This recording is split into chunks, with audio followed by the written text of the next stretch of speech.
Welcome to episode 4 داستان کربلا۔ آپ سب 2 محرم کو کربلا پہنچے، آباد ہو گئی یہ کرب و بلا اور مدینہ ویران ہو گیا۔ کربلا پہنچ کے پہلا کام کیا کیا ہے؟ ایک قبیلہ ہے وہاں کا جس کا نام ہے قبیلہ بنی اسد۔ امام حسین نے قبیلہ بنی اسد سے اس زمین کو خریدا، باقاعدہ سودا طے پایا، اور امام حسین علیہ السلام نے زمین کو خریدا، لیکن عجیب کام کیا۔ خریدنے کے بعد انہوں نے اس زمین کو قبیلہ بنی اسد کو بطور تحفہ دے دیا۔ امام حسین نے بنی اسد کے لوگوں سے بس ایک مکالمہ کیا، اور یہ بڑا عجیب مکالمہ ہے۔ امام حسین نے بنی اسد کے لوگوں سے کہا، دیکھو بنی اسد والوں، اس زمین پر ہماری قبریں بنیں گی، تو بنی اسد والوں جب کوئی ہماری قبروں کا پتہ پوچھتے ہوئے آئے تو انہیں پتہ بتا دینا ہماری قبروں کا۔ جو یہاں زیارت کی غرض سے آئے اسے مہمان بنا لینا، اسے پانی پلانا۔ پھر امام حسین نے 3 فقرے مختلف طبقات سے کیے، یعنی بنی اسد کے مردوں سے امام حسین نے ایک بات کی، بنی اسد کی عورتوں سے بات کی، بنی اسد کے بچوں سے بات کی۔ اے بنی اسد کے مردوں، جب فوج ہمیں مار کر چلی جائے اور ہمارے لاشیں دفنائے نہ جائیں، ہمارے لاشیں یوں ہی پڑے ہوں، تو دیکھو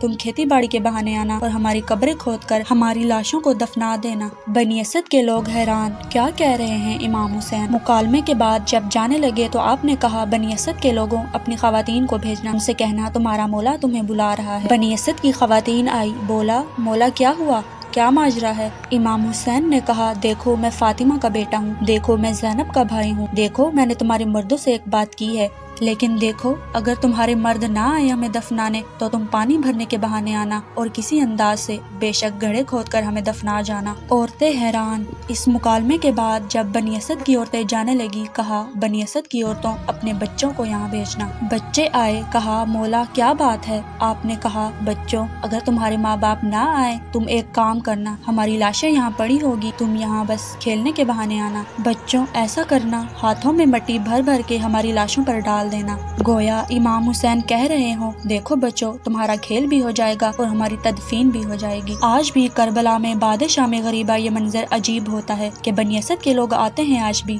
اور وہ اپنے انداز میں آتے ہیں، دفنانے کے جو ساز و سامان ہوتے ہیں وہ لے کر آتے ہیں اور اپنے مخصوص انداز میں چلتے ہیں۔ 2 محرم 61 ہجری کو امام حسین کربلا پہنچ گئے اور یزیدی فوجوں کی کربلا میں آمد جاری ہے۔ قصہ مختصر، آپ 2 محرم کو پہنچے ہیں، دن گزر رہے ہیں، 3 محرم، 4 محرم، 5 محرم، 6 محرم، 7 محرم، کیا ہوا؟ پانی بند ہو گیا۔ 7 محرم کو پانی ختم ہو گیا، پانی نہیں ہے، یعنی ایک اور ظلم کا اضافہ ہو گیا۔ 8 محرم، 9 محرم، 9 محرم کی تاریخ آ گئی۔ 9 محرم شب عاشورہ ہے۔ 10 محرم کو جنگ ہونی ہے، تیاریاں جنگ کی شروع ہو گئی ہیں، زور و شور سے جنگ کی تیاری جاری ہے۔